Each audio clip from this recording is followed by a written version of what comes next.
Bien. Las dos presentaciones que nos quedan para hoy son vinculadas justamente a lo que es la forma de la superficie de fluencia.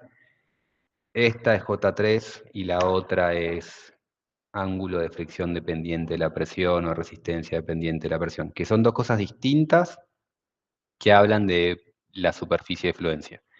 La superficie de fluencia, recuerden que es muy importante para lo que estamos haciendo, para los modelos constitutivos, pero es solo la superficie en falla. Fluencia es lo que vendría a representar una especie de estado crítico. Es muy importante para el modelo captarlo bien, pero no es lo único que tiene el modelo. Después va a hacer más aclaraciones, pero los buenos modelos constitutivos no es únicamente cómo es la superficie de fluencia, sino que lo que es importante en suelos es cómo evoluciona esa superficie, cómo endurece esa superficie, que de todo eso no vamos a hablar hoy. Hoy, primero vamos a hablar de lo que es J3, para que sepan cuando alguien habla de J3, ¿a qué se refieren con J3? Y siempre esto de J3, J2 y 1 habla de los invariantes. No tenemos acá los invariantes, pero no me están dando el láser, denme un segundo. Ahí va. I1, el invariante 1, es la suma de la traza del tensor de tensiones y termina siendo la presión. El invariante 2 es el segundo invariante del tensor deviatórico. Entonces primero tienen que descomponer el tensor de tensiones en la parte esférica y en la parte desviadora. Le calculan el segundo invariante al desviador y ese es J2. Y si le calculan el tercer invariante al tensor desviador, tienen J3. Eso es I1, J2, J3. Y si no tienen experiencia en eso, parece un lenguaje más confuso, pero cuando tienen experiencia realmente se vuelve mucho más fácil la matemática. Se usan los invariantes porque es más fácil escribir en el espacio de los invariantes que en tensiones. Pero bueno, eso es I1, I2, J2. Denme un segundo que la gente que tengo el chat abierto y me están hablando demasiado y me desconcentro. Así que déjenme un segundo que cierro todo eso.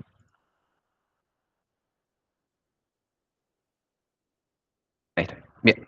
Entonces, cuando hablamos de J3, hablamos del tercer invariante y para ir de a poco, la superficie de fluencia de Von-Mises, que es la fluencia, una de las fluencias más fáciles que tenemos, esta superficie de fluencia se escribe únicamente con J2.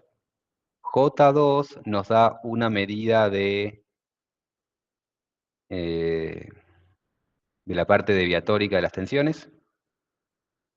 Entonces, cuando piensan en J2, o sea, lo que están viendo acá es el eje hidrostático.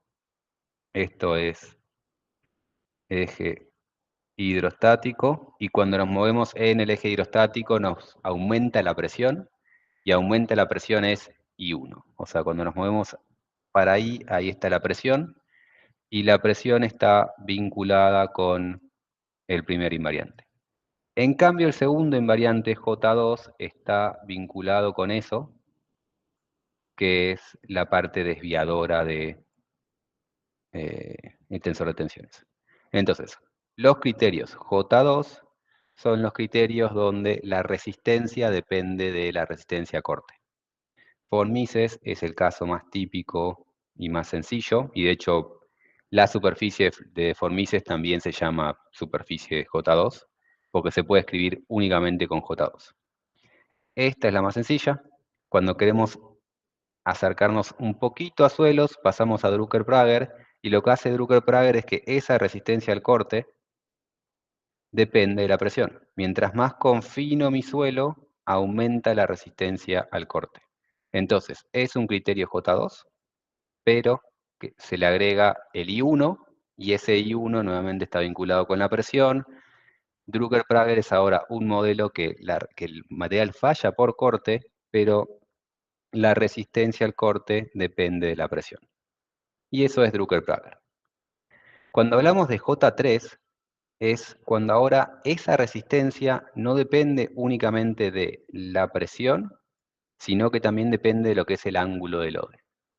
Y el ángulo de LODE es este ángulo que tenemos al girar en torno al eje hidrostático.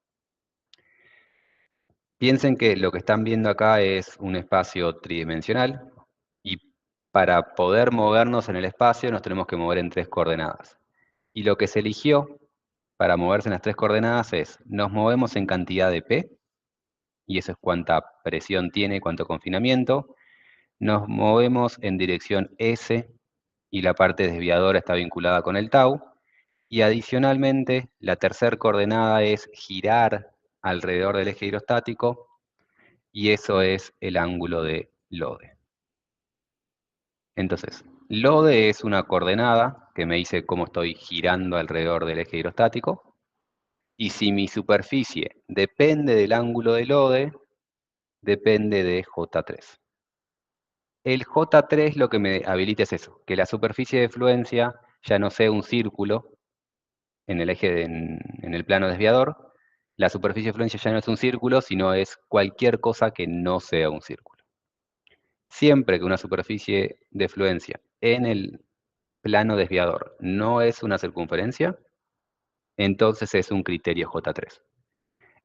Por lo tanto, formalmente, el criterio de Mohr-Coulomb es un criterio J3, porque Mohr-Coulomb tiene esta forma,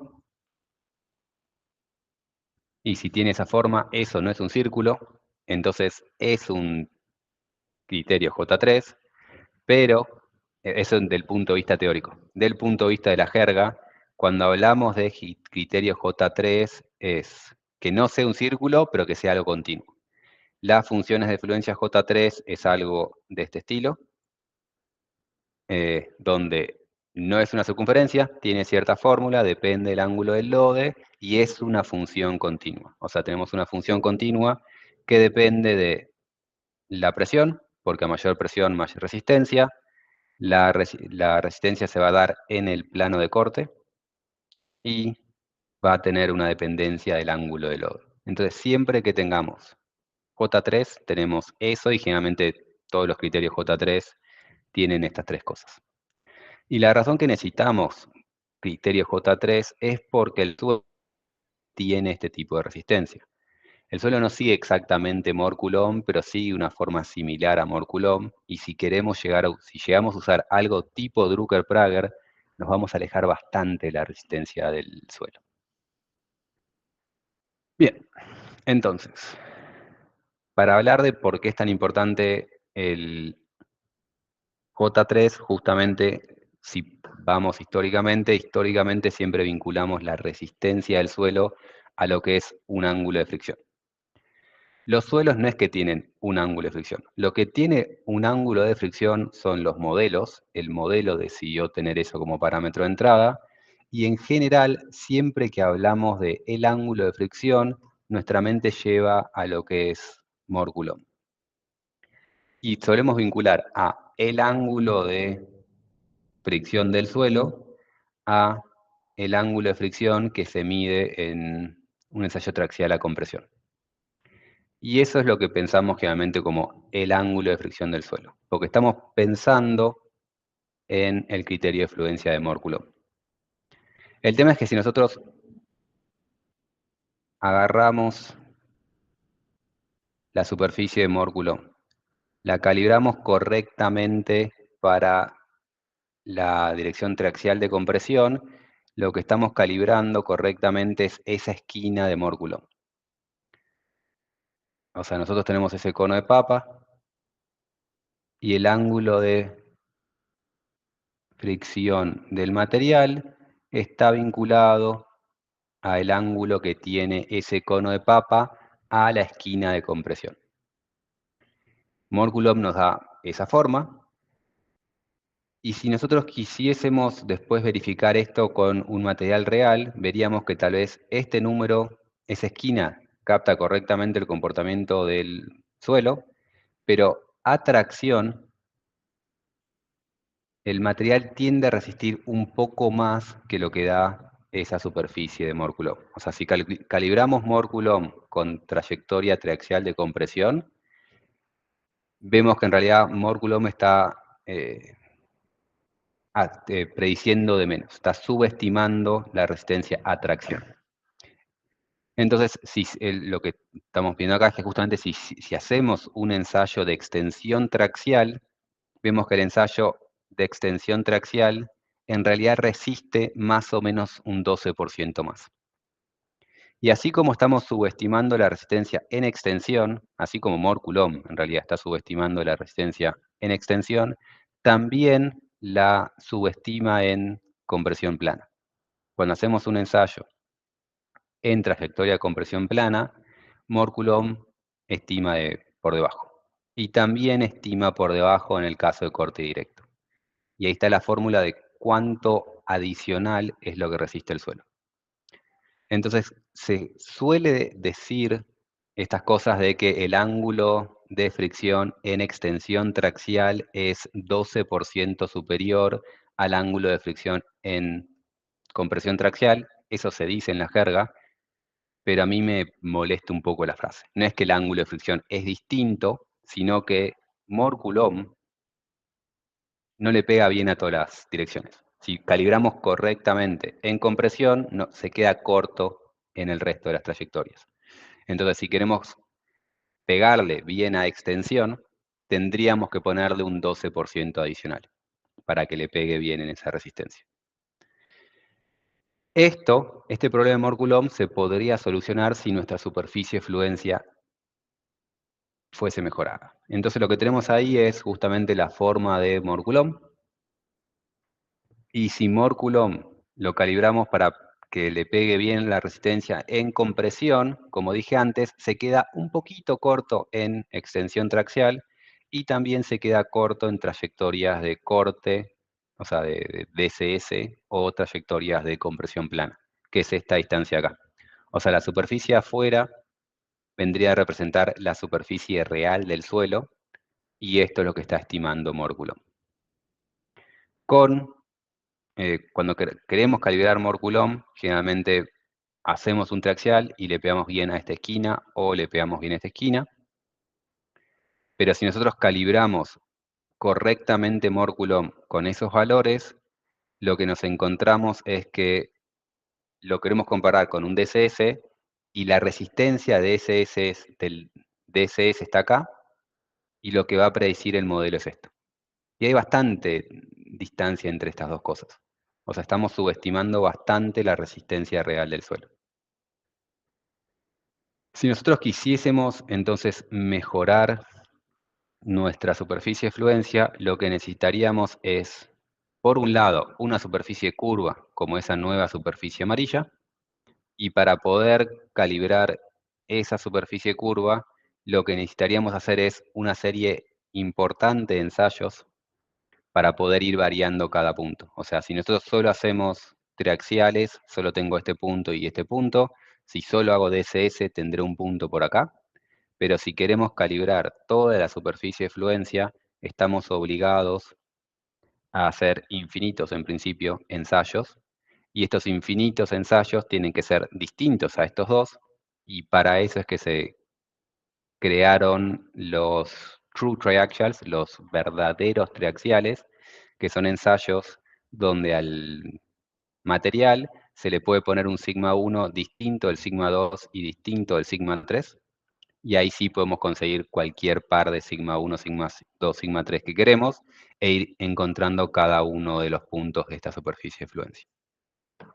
Entonces, esto se puede hacer, y uno de los primeros intentos de buscar ese tipo de superficie fue el criterio de la de Duncan. La de Duncan justamente hizo una serie de ensayos, descubrió esto, que Moore Coulomb se queda entre comillas corto, y propuso una superficie de fluencia que coincide el ángulo de fricción para compresión, pero en extensión, que son estos puntos, y en corte da más resistencia que Moore Coulomb.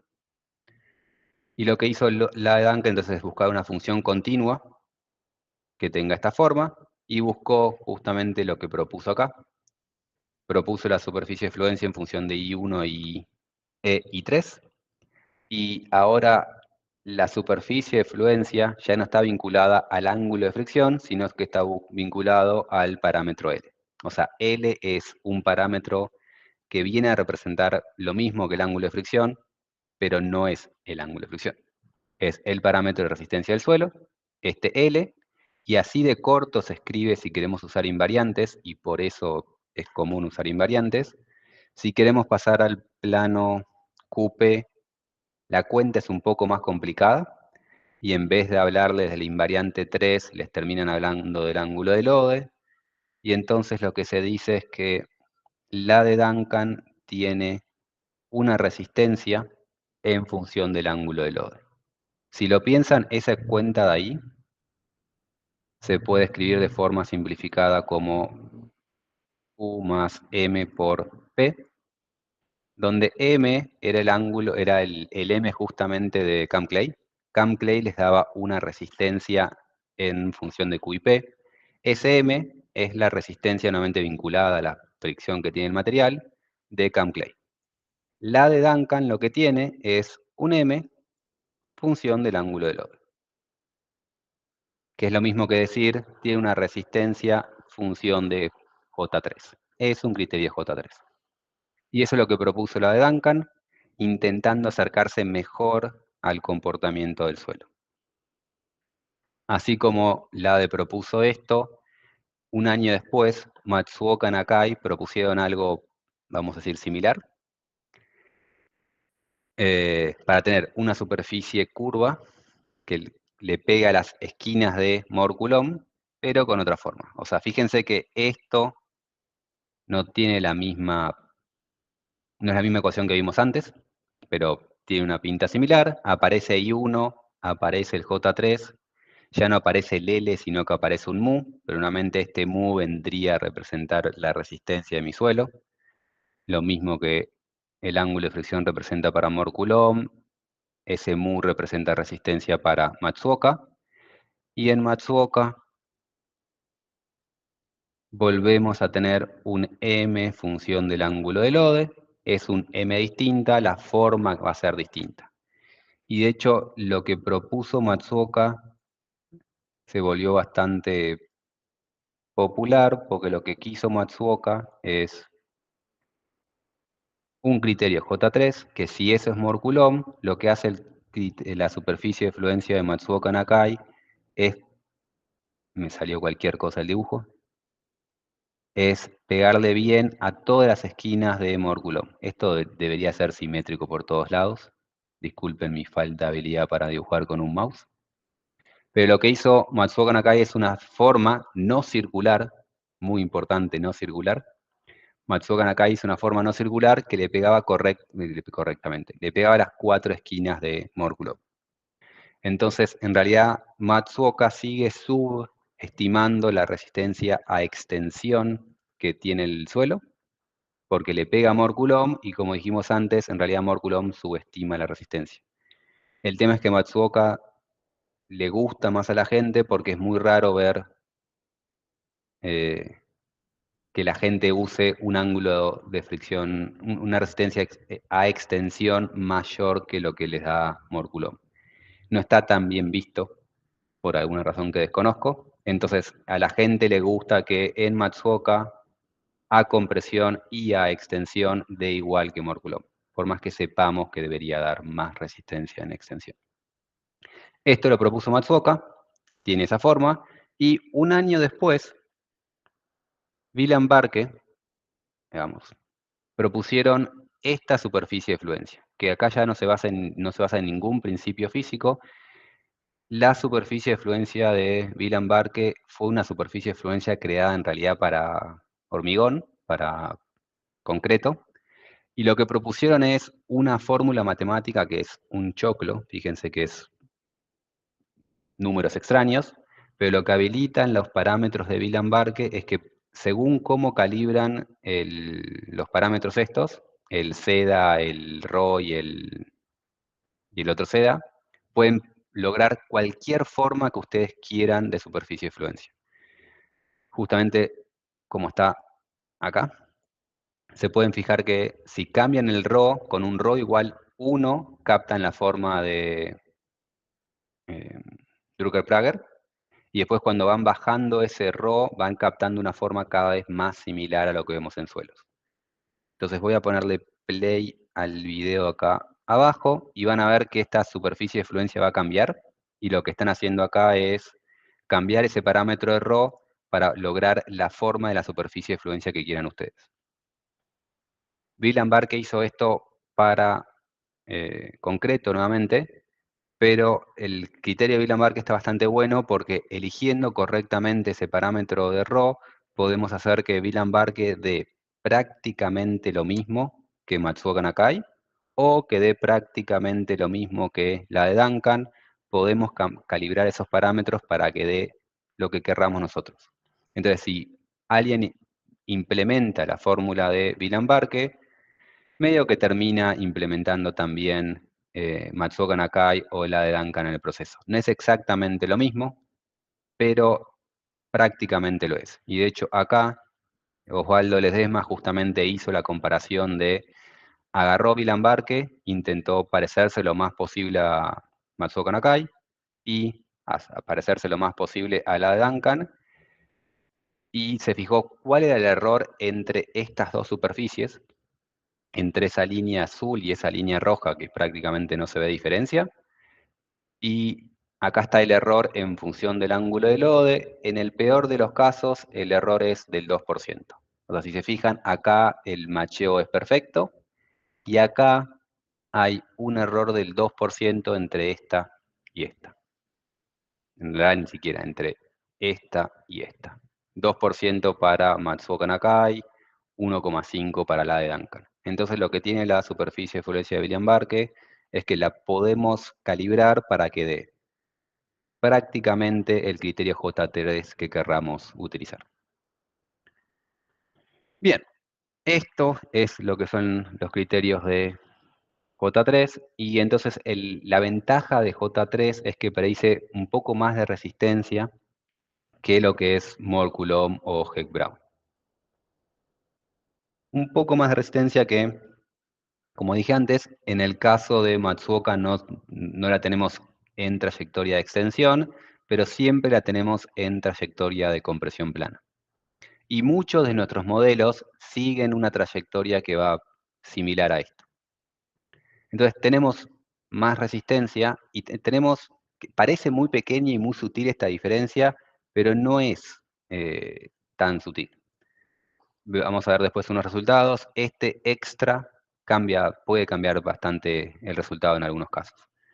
Entonces, ganamos un poco más de resistencia, no solo ganamos más resistencia, en realidad nos parecemos mejor a la resistencia del suelo. El suelo debería tener esta resistencia adicional y el modelo puede reproducirla. Y en general no son difíciles de calibrar, se calibran bien calibrados con el ángulo de fricción a compresión traxial. Hacemos un traxial muy bien, calibramos bien este punto y automáticamente gana esa resistencia adicional acá. Y acá justamente lo que vemos es el factor de utilización. Cuánto más resiste cuando pasamos a Matsuoka Nakai o a la de Duncan.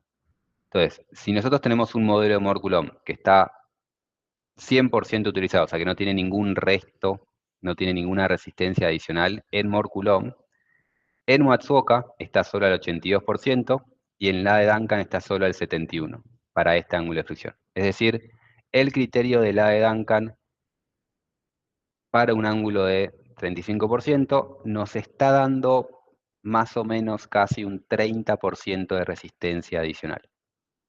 La diferencia entre el punto negro y el punto rojo es un 30% de resistencia adicional. Porque la resistencia no se mide en este plano, sino que se mide cuando vamos inclinados en la trayectoria de las tensiones. Y por eso esta pequeña diferencia en el plano deviatórico termina generando bastante diferencia en lo que es resultados a veces numéricos. Bien. Y el otro comentario que tengo es, piensen que esta diferencia, o sea, esa pequeña longitud logra estas diferencias en el factor de utilización, Imaginen después cómo es si quieren contrastar Morculom con Drucker-Prager. Drucker-Prager es un modelo que es una circunferencia perfecta. Los modelos que usan Drucker-Prager como superficie de fluencia es toda esa diferencia que llega a ser el doble de resistencia. El criterio de Drucker-Prager estima muy mal la resistencia en suelos porque si esta diferencia es 30%, pasar a Drucker-Prager, que estará por acá, termina siendo el doble de resistencia que lo que es Morculom. Hago el comentario acá de Drucker-Prager porque hubo modelos que mencionamos en este curso que usan Drucker-Prager para resistencia. Piensen que está sobreestimando enormemente la resistencia en esos casos. El criterio de Laedanka o Matsuoka intentan acercarse a la resistencia real del suelo. Drucker-Prager se pasa por bastante. Entonces, esta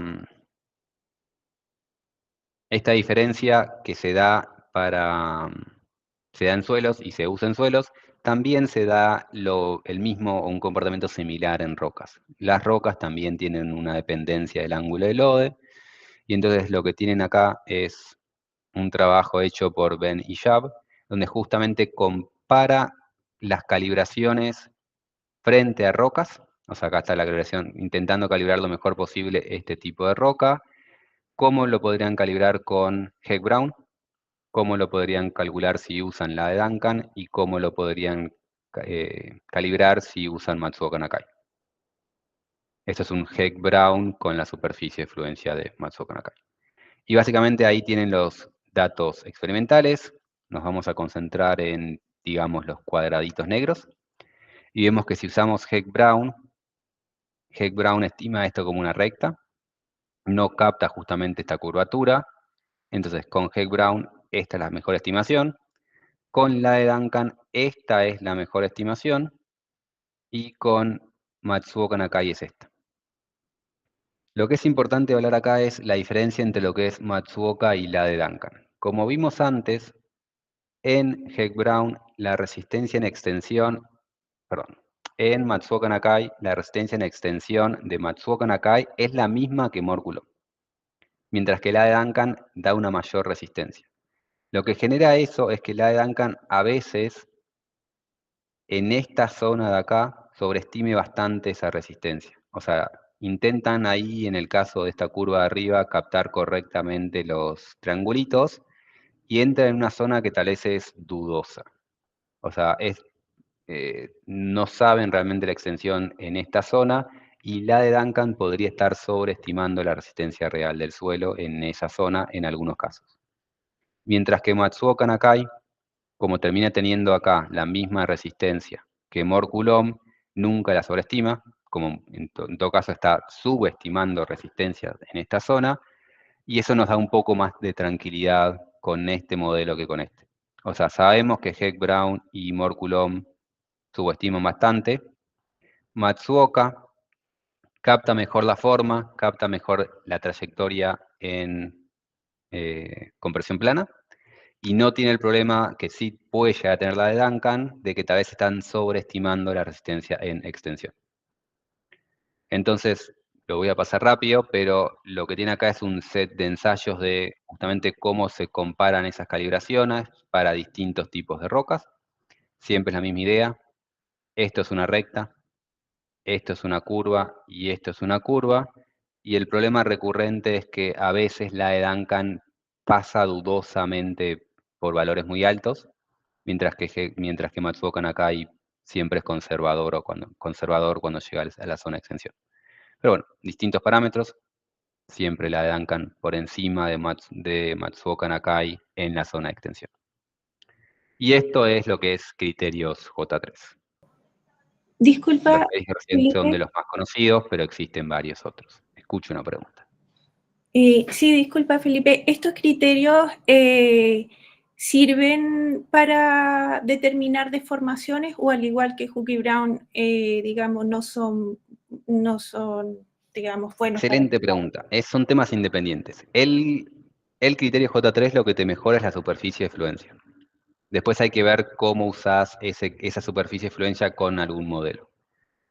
Por ejemplo, el modelo de Hardening Soil Model usa la superficie de fluencia de Moore-Coulomb, pero alguien podría perfectamente agarrar la idea de Hardening Soil y adaptarlo a la superficie de fluencia de Matsuoka Nakai.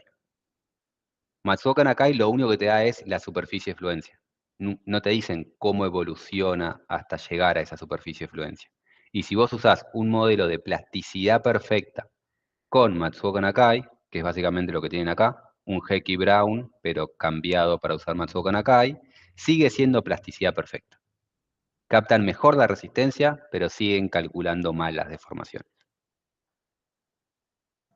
Ya, y Pero por muy buena ejemplo, en Plaxis, tú puedes usar, digamos, Hooky Brown y algunos, no sé, he visto resultados del software Abacus que con Hooky Brown sacan deformaciones, pero yo no sé qué es lo que hacen para realmente sacar deformaciones y qué es lo que hacen los software, porque no es es un criterio de rotura, entonces no sé qué, lo que tú Sí. explicabas de cómo lo hacen, tú escoges, bueno, voy a escoger hardening soil y lo voy a combinar con este criterio o qué es lo que, cómo se hace. Depende, o sea, depende del software, pero generalmente si vos ves Heck Brown, lo que está haciendo es plasticidad perfecta. Puede cambiar la superficie de fluencia, pero siempre plasticidad perfecta. Que para rocas no te da tan mal, depende del caso. Para rocas intactas no te da tan mal asumir que es elástico perfecto. Para macizos rocosos ya es un poco más dudoso. El tema es que en rocas no hay mejores modelos, o sea, no hay modelos disponibles que tengan plasticidad mejor que lo que es Heck Brown. Pero sí, generalmente Heck Brown es elástico, elasticidad perfecta, elástico plástico. Puedes Ya. mejorar dónde se para ese plafón plástico, mejorando la superficie de fluencia, pero hasta llegar ahí sigue siendo elástico y sigue siendo no bueno. Y lo otro que es muy importante es muy importante esa aclaración de que existe el criterio de falla de Heck-Brown y otra cosa distinta será el modelo de Heck-Brown que use ese criterio de falla. Claro, porque tú nombrabas lo de la roca intacta y efectivamente, digamos, casi siempre el problema que tienes es macizo rocoso y, por ejemplo, en Plaxis tú tienes los parámetros que tú introduces el MI y calcula el MB, o sea, digamos, utiliza el criterio modificado para macizo rocoso, Sí. pero no sé muy bien qué es lo que hace el software para precisamente como que adaptar el criterio y aplicarle un modelo de plasticidad y qué modelo le aplicaba. Es que todos esos numeritos lo que te terminan dando es la forma de la superficie de fluencia, pero sigue siendo lineal elástico hasta alcanzarla. ¿Se entiende? Sí, sí, sí, gracias. En, en Plaxis, creo que con HCS, ya no me acuerdo, pero HCS o HCM tenía la opción de cambiarlo a Matsuoka. Pero nuevamente, lo que estamos hablando ahora es la superficie de fluencia, el punto final o el punto donde empieza donde empieza, no, donde termina la plastificación. Una historia distinta es cómo llegamos hasta ahí. Y cuando hable más adelante de FIDP, la historia es la misma. Cambiar a hacer FIDP es mejorar nuestra superficie de fluencia, pero si seguimos utilizando un modelo de plasticidad perfecta, las deformaciones las vamos a calcular mal. Estamos mejorando cómo capta la resistencia, no estamos cambiando no estamos ni hablando de deformaciones. En ningún lugar de esta presentación, ni la que viene después, hay un epsilon en ningún lugar, porque esto no conoce lo que es deformaciones, simplemente mejora el criterio de resistencia. Vale, gracias. Esto es J3 y nuevamente las últimas diapositivas son para recordar la diferencia entre lo que es FIDP y J3. Cuando nosotros tenemos una superficie de fluencia, tau sigma, Moore-Coulomb asumía una cosa así, imagínense que eso es una recta, y esto de acá es el ángulo de fricción. Cuando hable de phi de P, ángulo de fricción dependiente de la presión, me refiero a que esto es una curva. Qué mal que me sale dibujar.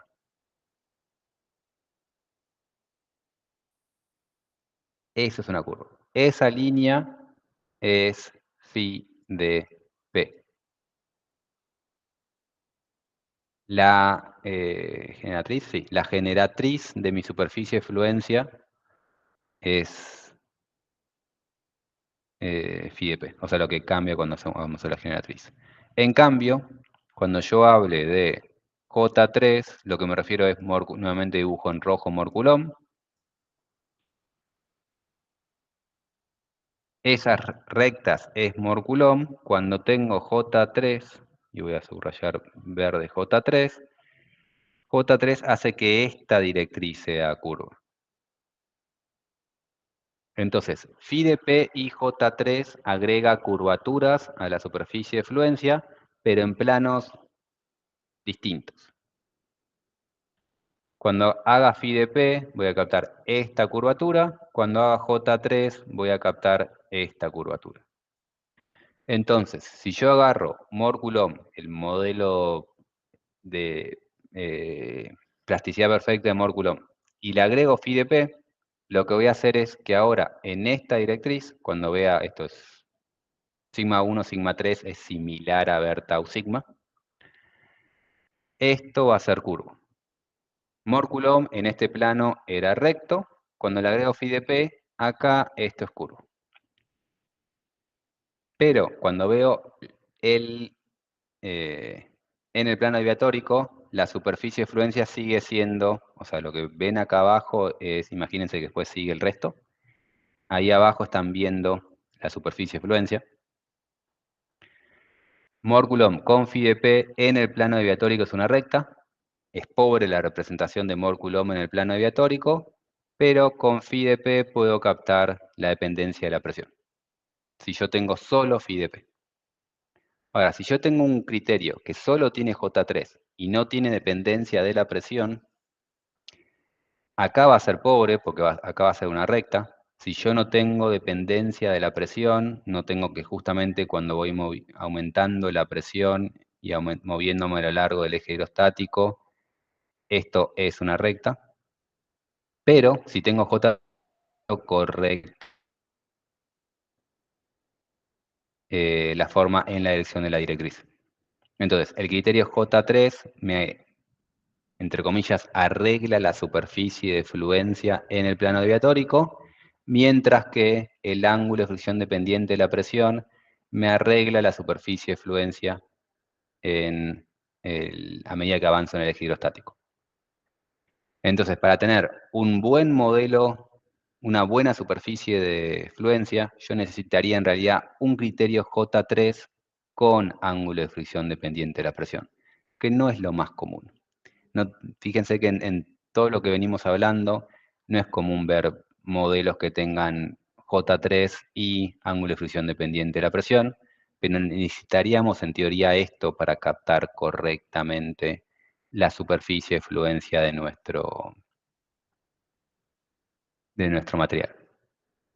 Todo esto que vengo diciendo vale para suelos y vale para roca intacta. Está experimentalmente demostrado que tanto los suelos como las rocas intactas tienen ambas curvaturas. Tanto para suelos como para roca debería querer tener ambas curvaturas.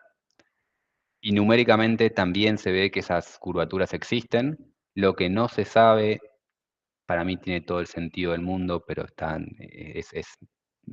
lo que yo creo es que esto se extienda a macizos rocosos. El comportamiento de los macizos rocosos es extremadamente difícil de hacer, porque fíjense que lo que teníamos que hacer justamente para poder detectar la forma de la superficie de fluencia es hacer estos true triaxials con un montón de muestras y son ensayos difíciles de hacer. Hacer eso para macizos rocosos no es posible, entonces no se sabe realmente cuál es la forma de las superficies de fluencia de los macizos rocosos, pero se asume que sigue la misma idea que los suelos o la roca intacta, que justamente tiene una curvatura con la presión y una curvatura en el plano deviatórico.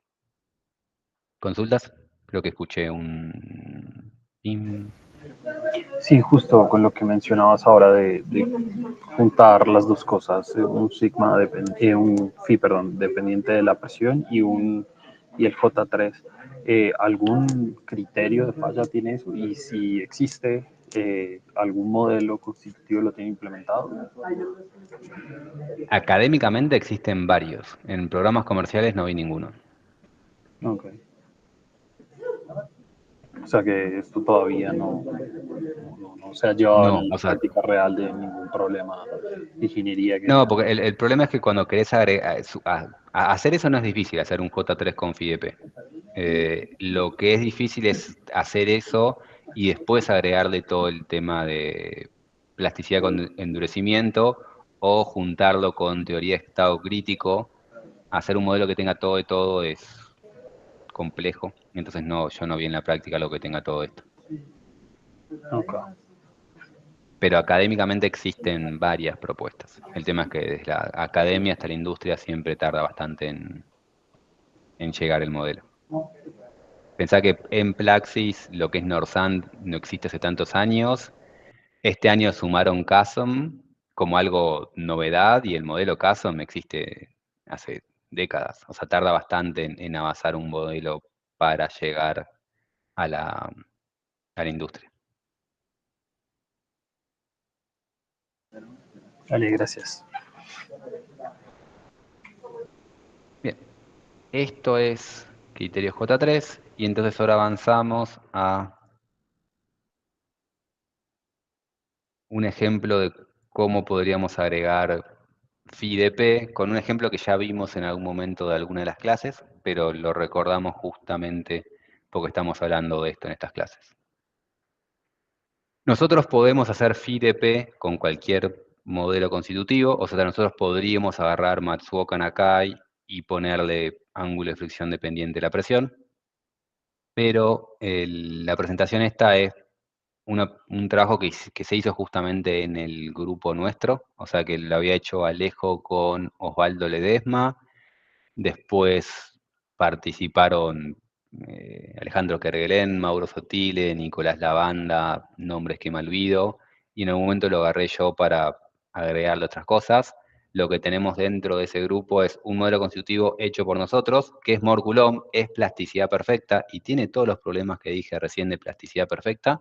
Nunca lo usaríamos para calcular deformaciones, pero se le puso ángulo de fricción dependiente de la presión, se le puso rigidez dependiente del tiempo para simular cementación, resistencia dependiente del tiempo.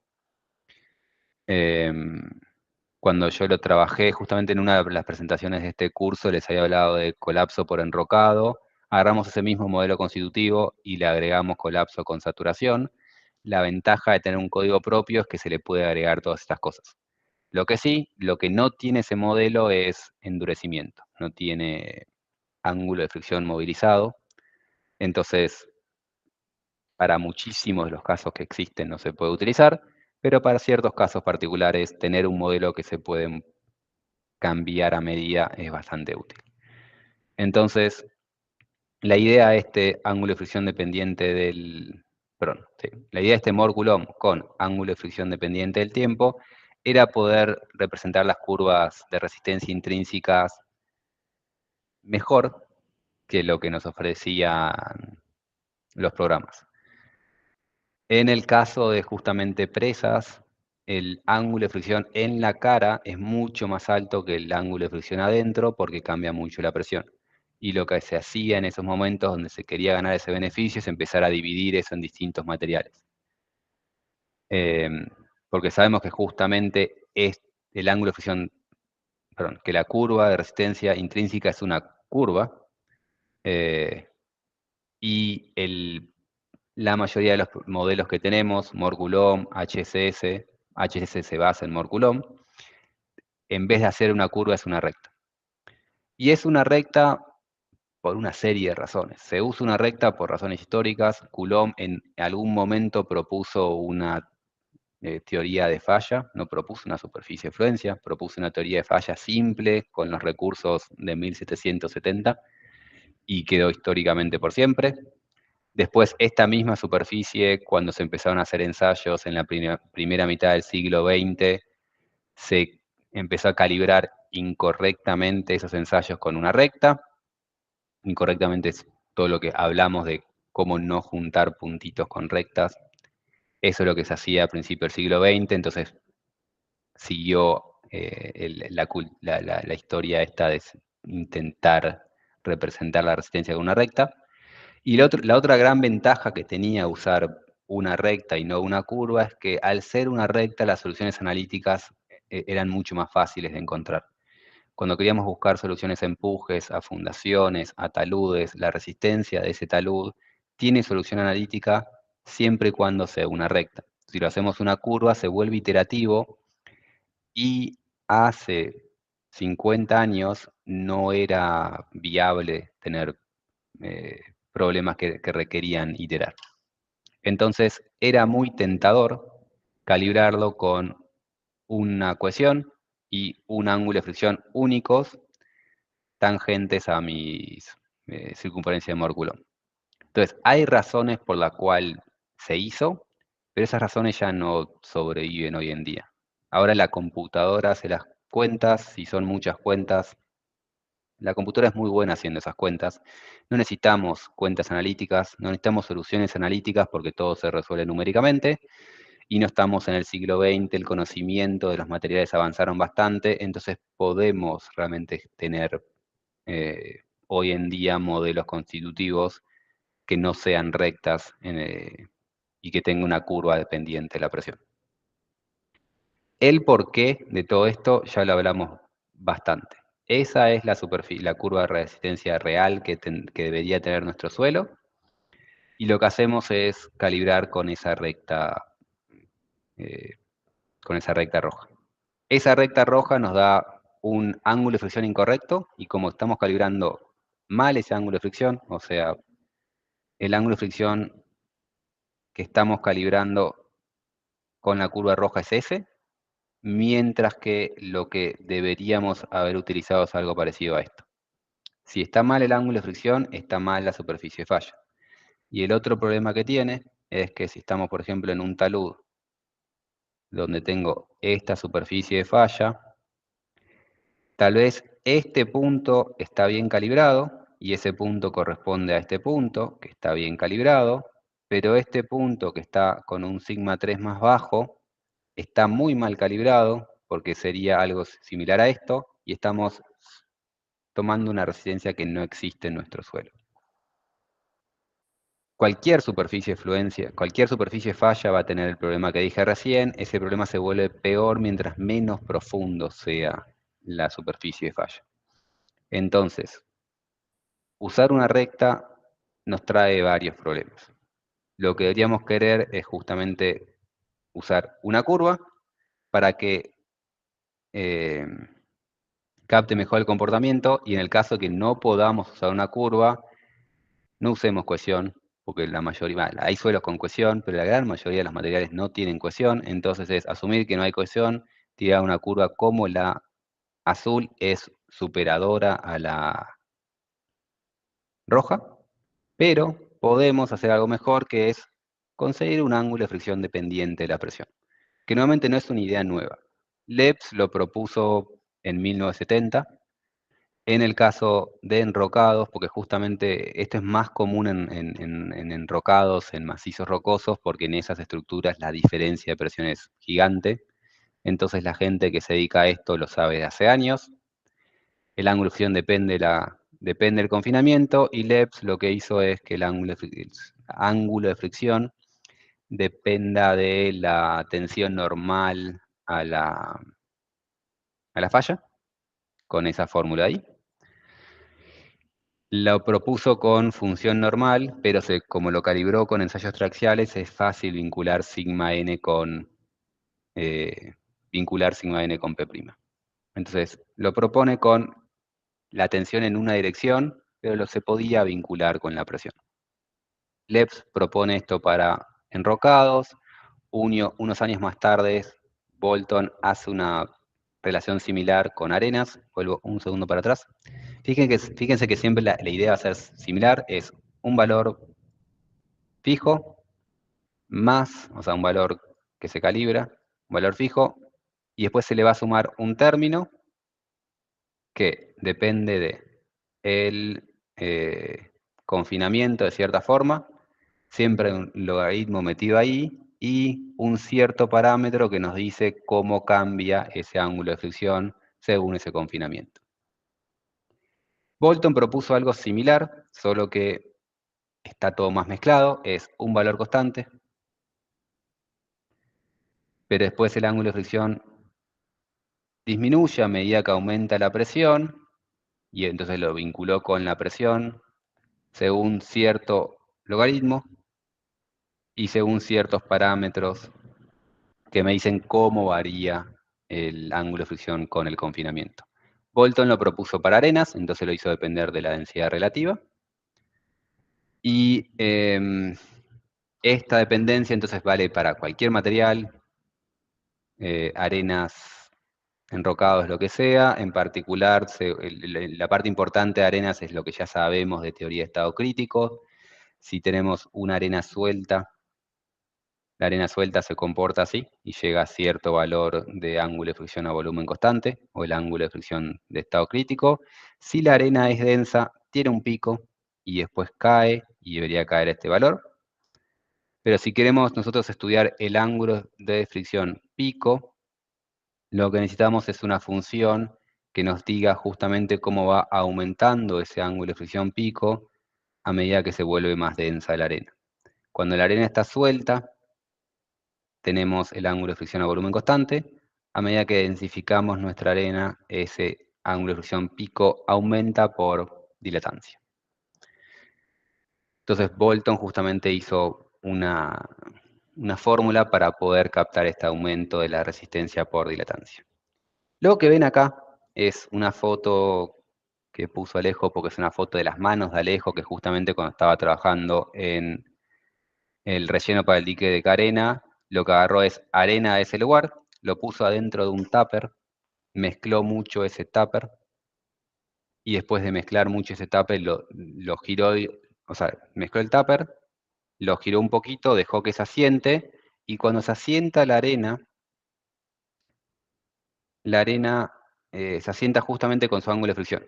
Lo llenó de agua, porque si está lleno de agua sabe perfectamente cuál es la horizontal, sabe perfectamente cuál es el ángulo de reposo, midió eso en AutoCAD y eso fue su fórmula científica exacta, porque este es bastante exacto, para medir el ángulo de fricción a volumen constante que tiene la arena. Entonces, eso les da el comienzo de esto, y después con ensayos traxiales pueden medir el aumento con la dilatancia.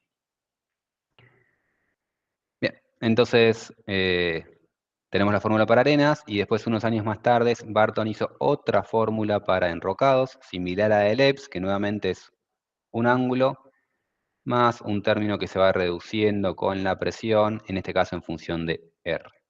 Siempre la idea es la misma. Barton lo que agregó es cómo calibrar este R, que en el caso de Lebs era un delta phi, que era más incierto cómo calibrar. Barton agregó un poco más de criterios para calibrar este R. Pero en todos los casos es la misma idea de que queremos que el ángulo de fricción disminuya a medida que aumenta la presión. El único problema de estas cosas, de estas fórmulas, es que la vincula con la tensión en una dirección y no con el confinamiento. Y esto es porque la gente no viene del mundo de la mecánica computacional. Tenerlo dependiente de un sigma, o sea, del sigma en una dirección, es muy difícil transformar eso en algo útil en lo que es mecánica computacional. Porque una vez que llegamos al continuo, el continuo no hace diferencia entre sigma 2 y sigma 3. No es que sigma 3 es el confinamiento y sigma 2 es otra cosa.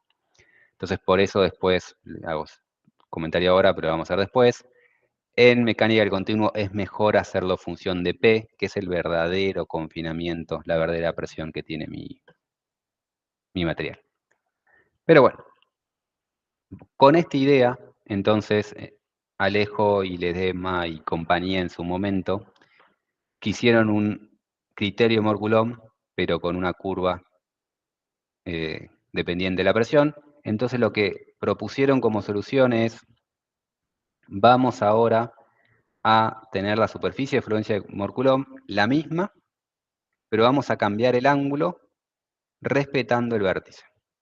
Es decir, cuando calculan la forma de la curva intrínseca, en vez de calibrar con phi y con c, o sea, no van a usar el c, lo que van a hacer es calcular este vértice, este CP, que no es la resistencia de la tracción, pero está vinculada a la resistencia de la tracción, pero no es la resistencia de la tracción.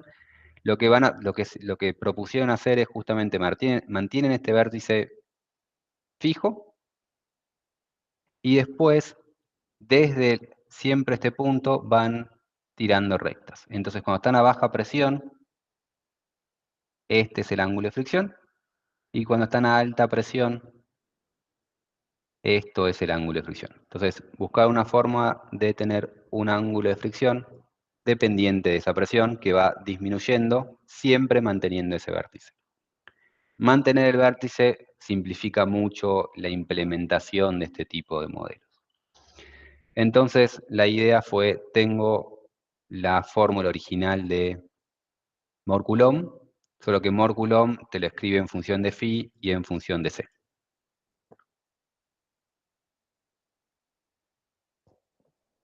Ahora lo tenemos que reescribir para, en vez de estar en función de phi y en función de c, lo que se hizo es sacar el término de c y desplazar la superficie de fluencia de Mohr Coulomb para que sea el mismo cono de papa sin cohesión, pero con el vértice trasladado. Y por eso aparece acá este 2CP. Entonces, es extremadamente sencillo de implementar, es Mohr Coulomb sin cohesión, donde en un momento se le hace un shift a la superficie de fluencia, para justamente captar que ahora tiene una resistencia a la tracción. SCP, como dije antes, está vinculado a la resistencia a la tracción, pero también lo podemos calibrar con la resistencia a la compresión. Si el material tiene una resistencia a compresión simple, es decir, si el material tiene una resistencia a compresión sin confinamiento, y tenemos esa resistencia, el sigma C, o sea, la resistencia a la compresión simple, podemos calibrar el CP de esa resistencia a la compresión. Entonces, con un material ensayamos a compresión simple para sacar el CP y después ensayamos a altas presiones para calcular el phi-CB. Con esos dos parámetros estaba calibrado el modelo. Estaba calibrado la superficie de fluencia. Nuevamente estoy hablando solo de la superficie de fluencia. Y la razón que querían hacer esto, nuevamente con el ángulo de fricción dependiente de la presión y no de un sigma 3 y no de una dirección, es porque esto trae ciertos problemas en la implementación. Si alguien se acuerda, que no espero que nadie se acuerda, deseo que no se acuerden, de la clase de Heck-Brown, cuando vimos Heck-Brown, habíamos visto justamente que Heck-Brown tenía unos problemas con las curvaturas de la superficie de fluencia. Esos problemas de la curvatura de Heck-Brown se dan porque depende de sigma 3. Si nosotros tenemos un ángulo de fricción dependiente de sigma 3, cuando lo vemos en el plano deviatórico es curvo. O sea, nuevamente, imagínense el plano vean esto de acá. Eso es Heck-Brown. Imagínense que eso es Heck-Brown. Si ese Heck-Brown lo cortan en este plano deviatórico, perpendicular a la superficie de fluencia, si depende de sigma 3, no son rectas y son curvas. Porque justamente, si depende de sigma 3,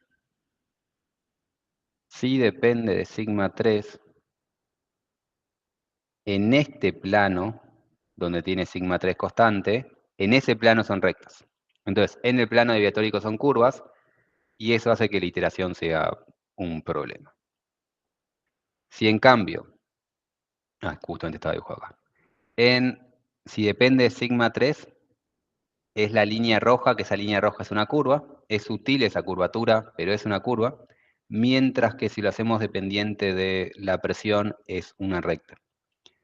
Y esa curvatura complica un montón la iteración, porque ya tenemos una curvatura, ya tenemos una curvatura acá,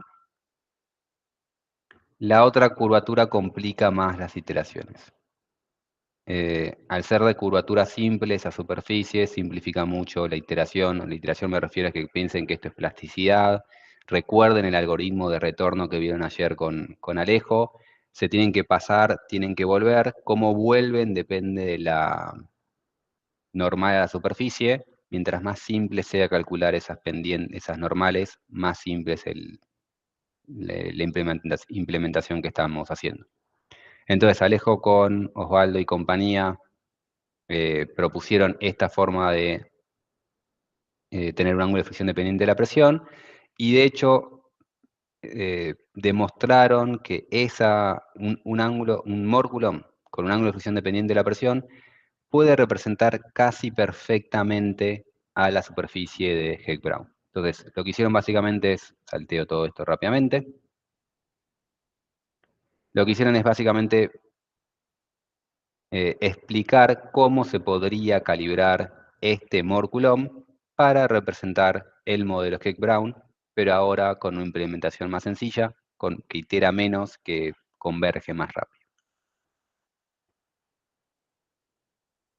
Bien, y esto es simplemente estaba para recordar lo que era el modelo de Heck-Brown. Sigue siendo plasticidad perfecta. Como sigue siendo plasticidad perfecta es esta parte de acá. Sigue siendo plasticidad perfecta, entonces sigue captando mal todo el lado de la deformación, pero ahora capta correctamente, o más correctamente, la superficie de fluencias comparado con Morculón.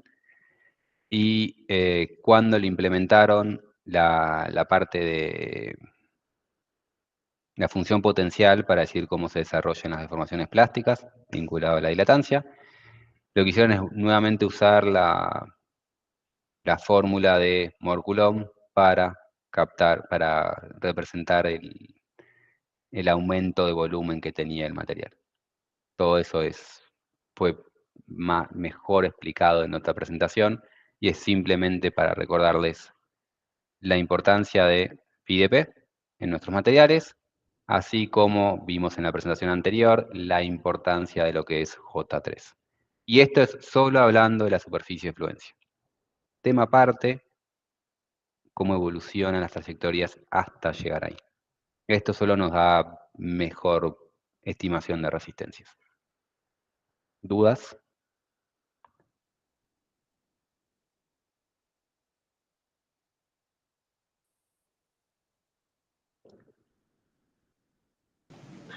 Bien. Sí, bueno, no. Te escucho. Te escucho.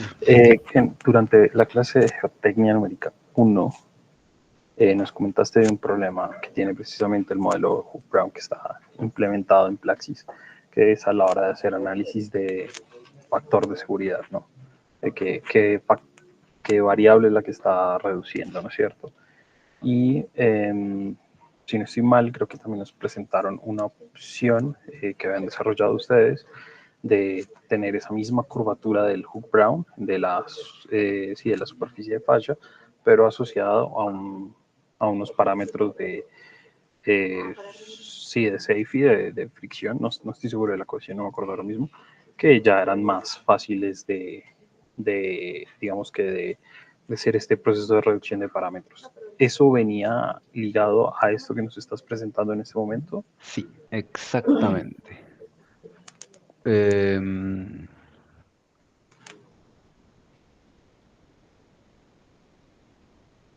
ver, que acá se ve mejor. Cuando vos tenés Heck-Brown, tenés más de un parámetro vinculado a la resistencia. Entonces, cuando hacemos SSR, que tenés que reducir los parámetros resistentes, es incierto cómo reducirlo porque no es un número. Entonces, cada uno había inventado distintas cosas. Ahora, cuando lo haces de esta forma, en este mórculum con PDP, lo podés calibrar para que dé la misma forma de la superficie de fluencia de Heck-Brown. Y ahora, este modelo tiene un único parámetro resistente, que es phi-dp. De hecho, no tiene cohesión, porque no tenés que reducir la cohesión, porque si vos mantenés este punto, mantenés el vértice acá abajo. Si vos mantenés ese vértice, lo único que tenés que hacer es reducir phi-dp. Entonces, cuando vos haces el SSR, no te voy a decir que trivial, pero prácticamente, porque vas bajando el FIDP, entonces de esa línea negra pasás a tener una línea así, y una línea así, y una línea así. No hay dudas de cuál es el parámetro a reducir, ni cómo reducirlo, y la iteración de eso es mucho más sencillo, porque mantenés ese vértice y simplemente vas achicando, o sea, ahora no es un cono de papa pero curvo, vas achicando esto hasta que falle.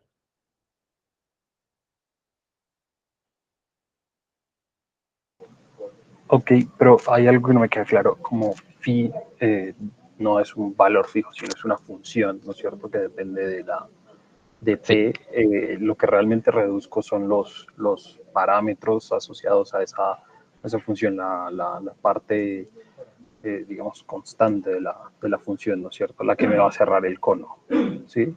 ¿O lo estoy entendiendo mal? Sí, o sea, el phi no es, sí, estoy intentando, pensando cómo es, el phi no es un número porque acá es alto y después va bajando, pero todo eso depende de un único valor. O sea, si yo, y es lineal, a ver, déjame pensar cómo explicarlo. Vos esto lo calibrás con cierto ensayo. Ponele que calibrás con ese ensayo para buscar que el phi en ese punto sea el phi que vos querés.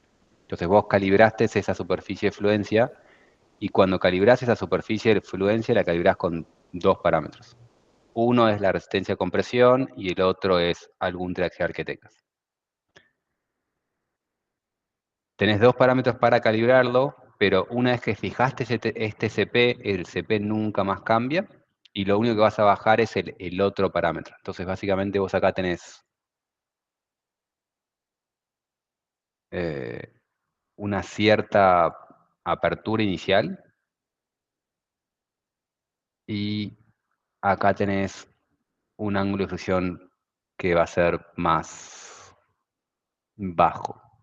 Cuando vos le hagas un SCR, lo que vas a hacer es achicar toda esa línea negra a algo así. No estoy siendo claro hoy, espero que me entiendas. Y Sí. entonces la apertura inicial es esto de acá, y a esa presión, eso es el nuevo ángulo de fricción. Como que bajaste todo en la misma cantidad, ¿sí? Sí, sí, entiendo. El ratio entre esta línea y esta línea es el mismo que entre esta línea y esta línea. Y ese ratio es el SCR. Sí, claro, básicamente coges la función del phi, ¿cierto? Y la Claro, dividís sobre el factor bueno, el exacto, factor que estamos usando de reducción. Y eso exacto, te cierra el cono. exacto. Haces eso con la tangente de phi, pero sí, hay una sola cosa a reducir que es la tangente de esa función. De Y su la función. tangente de esa función es una función, pero no es que complica las cuentas. Ok, sí, claro.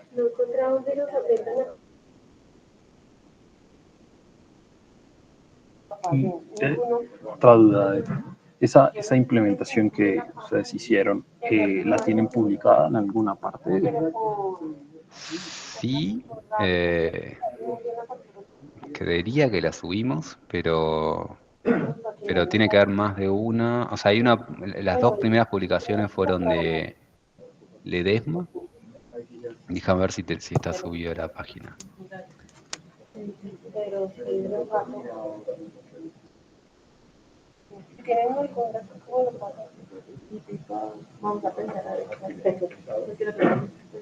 Creo que no.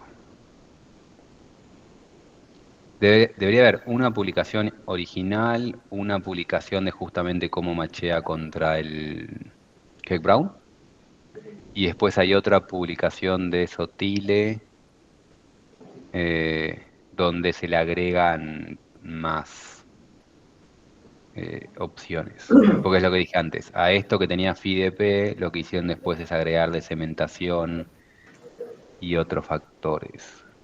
Sí, está acá. Si vas al drive que le subimos, me suena que debería haber una más, después la busco.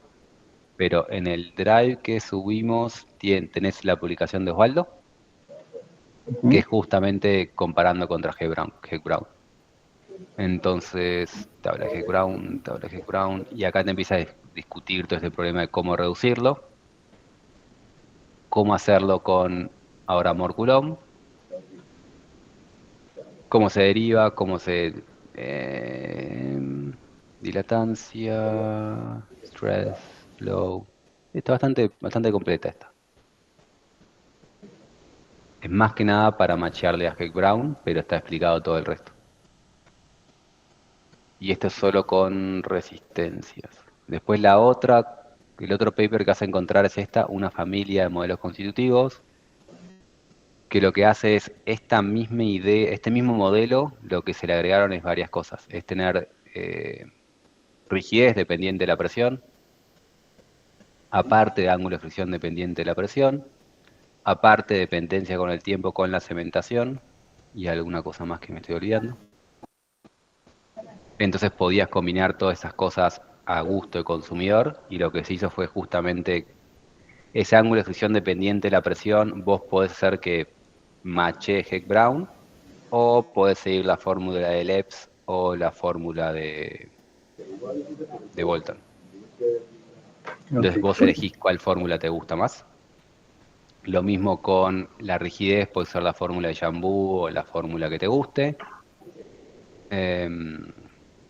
Y se había hecho esto para armar el modelo a tu medida, pero sigue siendo plasticidad perfecta. Okay. Y después creo que el último cambio es a este modelo yo le agregué el tema de colapso con saturación. Entonces tenía en mi enrocado ángulo de fricción dependiente de la presión, que lo queríamos porque era un enrocado, pero también tenía colapso de saturación. Sigue siendo plasticidad perfecta este modelo constitutivo. Entonces sigue siendo no apto para medir deformaciones a lo largo de la construcción. Pero sí estima mejor colapso. Ok. ¿Y lo usan habitualmente este planteamiento en los problemas que enfrentan, o no es tan común? O sea, se usó muy pocas veces. La última vez que se usó fue con esto del colapso del enrocado, y eso habrá sido hace 4 años. Ya. Después, o sea, antes de eso hubo un caso que había una mina donde estaban justamente depositando material cementado, y por eso es que se agregó la dependencia del tiempo. Y antes, o sea, el propósito original era poder, para calcular SR, no tener que hacer muchas capas y a cada capa ponerle un ángulo de fusión distinta. Entonces, por eso lo primero que vino fue esto.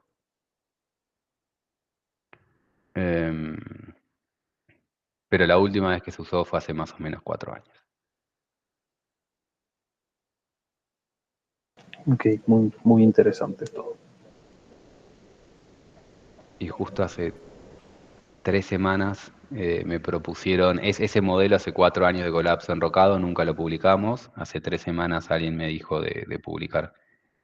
Porque nosotros lo usamos hace 4 años, pero otro grupo dentro de SRK lo usó hace 3, no sé. Como que agarró el mismo modelo y lo usaron para un modelo 3D. Y quieren publicar eso.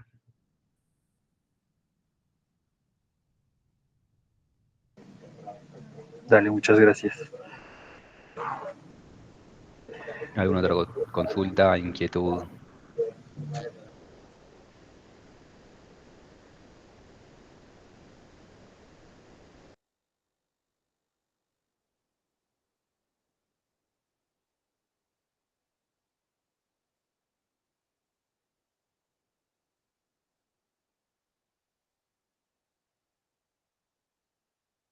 Bueno, la semana que viene, recuerden que es la última clase, no me acuerdo qué tenemos preparado, pero si tienen alguna cosa de interés que quieren que hablemos, podemos hablar de eso también. Los últimos temas, como ven, son medios raros. O sea, para la semana que viene tocaba ablandamiento, localización y algún otro tema que no recuerdo, eso seguro lo queremos dar, pero si nadie tiene ninguna sugerencia, daremos cosas raras, que no sé si es exactamente el interés de ustedes. Lo digo simplemente porque si no están interesados en hiperelasticidad, hipoelasticidad, pueden darnos sugerencias, si no, no nos va a dar el tiempo para dar todas las presentaciones que tenemos, entonces tendremos que elegir entre eso o otras cosas que hemos hecho en los últimos años. Entonces, nuevamente, si tienen algún interés particular, avísennos, si no, elegiremos nosotros el lunes que viene. Y es la última clase. Sí, no sé cuántas consultas, no estuve con Tazo, con Nico, no sé cuántas consultas tuvieron, pero también aprovechen la clase que viene para sacarse las consultas que tengan pendientes, porque después empezamos a entrar en este receso. Si alguien tiene presentaciones pendientes de cuatrimestres anteriores que quiera presentar, mándenme un mail y así organizamos. Sé que es medio justo en 2 semanas presentar, pero si están interesados, escríbanme. Y creo que no tengo nada más. ¿Preguntas de todo esto?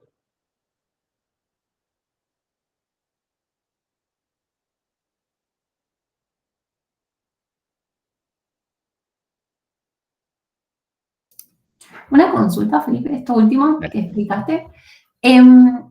Si se quisiera evaluar, por ejemplo, etapas de explotación de un open pit, y se quisieran determinar para cada etapa presiones de poro, digamos, y cómo pueden influenciar en la estructura. No sé, digamos, si esto último que han explicado es del todo aplicable a esta situación o deberíamos plantearlo de otra manera. Lo que tiene esto de bueno para lo que dijiste vos es que no tenés que estar, vos justamente cuando vas haciendo la excavación te cambia la presión que tiene y eso te cambia bastante el ángulo de fricción. Y si no tenés un ángulo de fricción dependiente de la presión, lo que tenés que hacer es excavo y cuando excavo tengo que cambiarle el material porque ahora me resiste más. Para eso te sirve, lo que no te va a calcular bien es presión de poro. O sea, no sé qué, igual en presión, en general en Open Pit, la zona del slope, de la zona del frente, como está tan dañada, no suele tener, no es mi experiencia, tal vez más fuerte, pero muchas veces la zona esa no tiene presión de poro porque justamente al estar dañado el agua fluye. Pero bueno, si querés realmente medir presión de poro, plasticidad perfecta no es un buen modelo para captar eso. Bien, gracias. Y es otro problema que es un problema difícil de hacer porque generalmente cuando tenés un open pit, depende de dónde estás, pero tenés tanta diferencia entre las unidades que calcular flujo de esas cosas es muy complicada. O sea, tenés unidades distintas, entonces esta vez tenés una roca una zona dañada al lado de una zona que no está dañada, ese contraste le cuesta Plaxis, y después tenés al costado el pit está al aire libre, entonces presión cero, y la zona cercana al pit, que nuevamente como está muy fracturada y dañada por la parte de explosiones, tiene permeabilidades órdenes de magnitud más alto, y es muy difícil que este tipo de programas te converja ese flujo. Meterle flujo a esos problemas es complicado para meterle flujo. Y nuevamente meter la freática a mano, como ya sabes, está mal porque estás metiendo una freática que no te capta el flujo.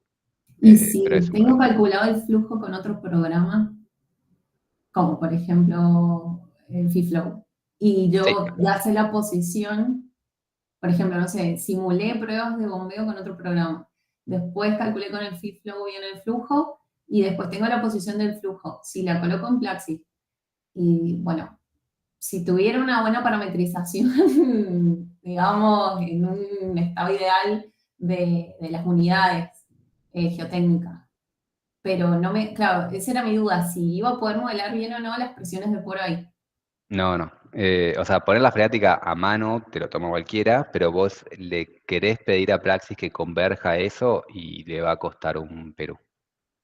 O sea, Gracias. si intentás hacer realmente un cálculo de flujo, le va a costar un montón. Hasta el punto te diría de que el steady state imposible, vas a tener mucho más suerte con un flujo, ¿cómo se llama? El no estacionario, transiente. Vas a tener más suerte con el transiente. Gracias.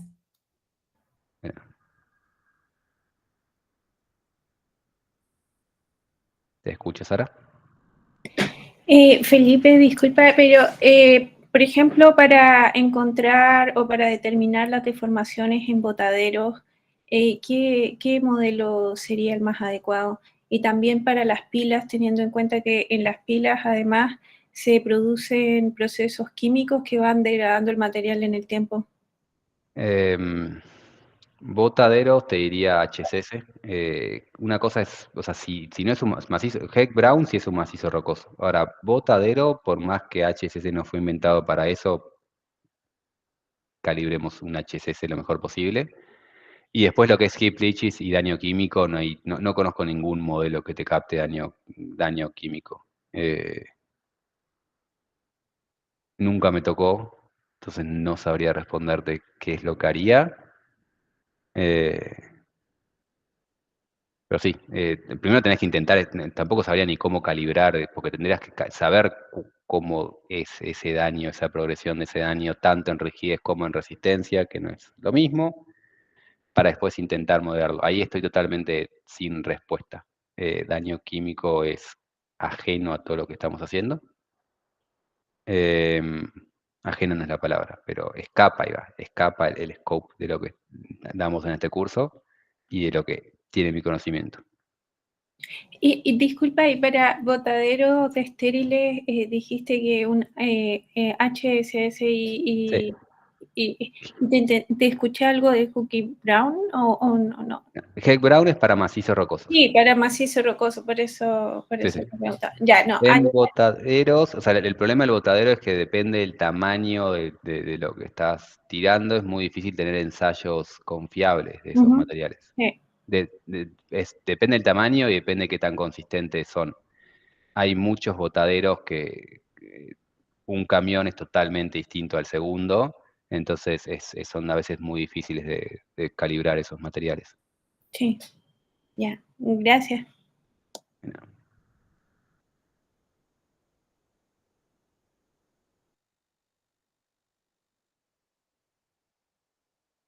Te escucho, José.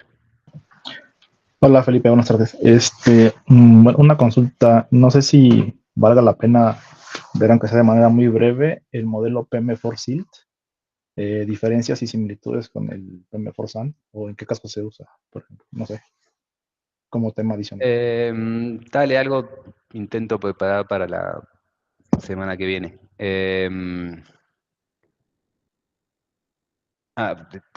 Te hablo en detalle la semana que viene.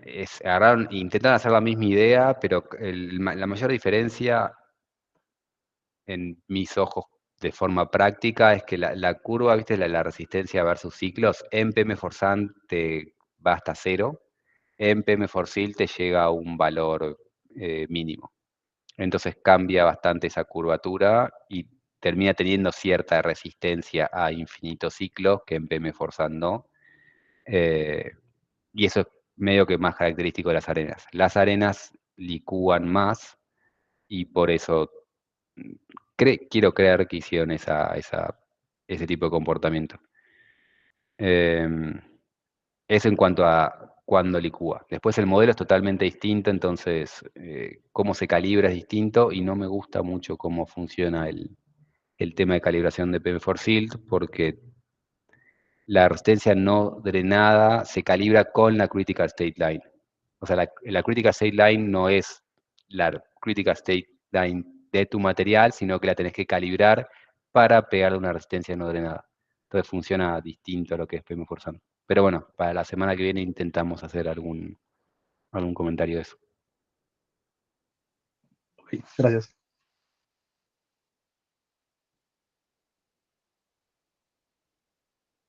Y si podés, mandame un mail porque tal vez me olvido. Mandame un mail con eso de PM Forcilt. Dale, te lo mando. Dale.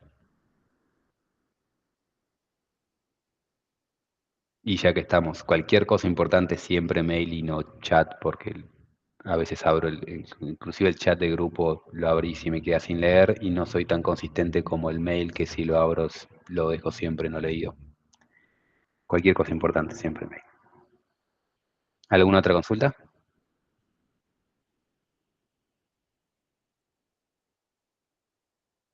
Felipe, una consulta media rápida al TP2.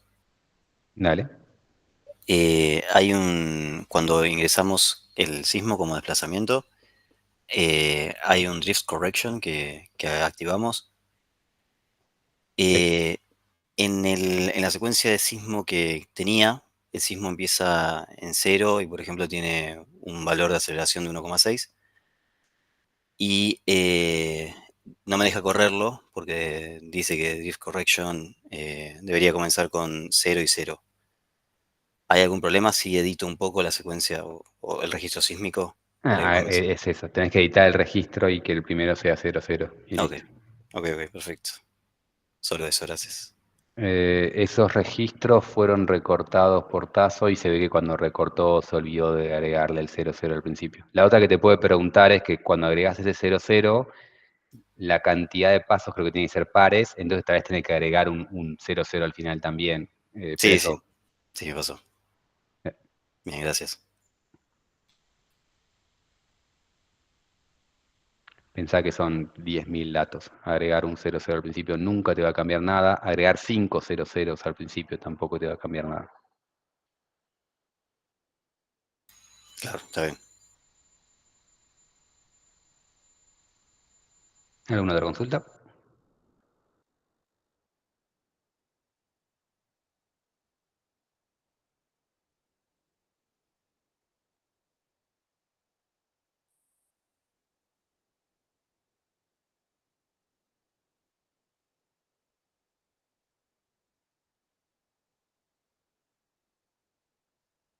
Bueno, nos vemos la semana que viene. Si alguno tiene otra sugerencia, como propuso José de PM4Shield, y nos manda con tiempo, podemos ver de hacer algunos comentarios.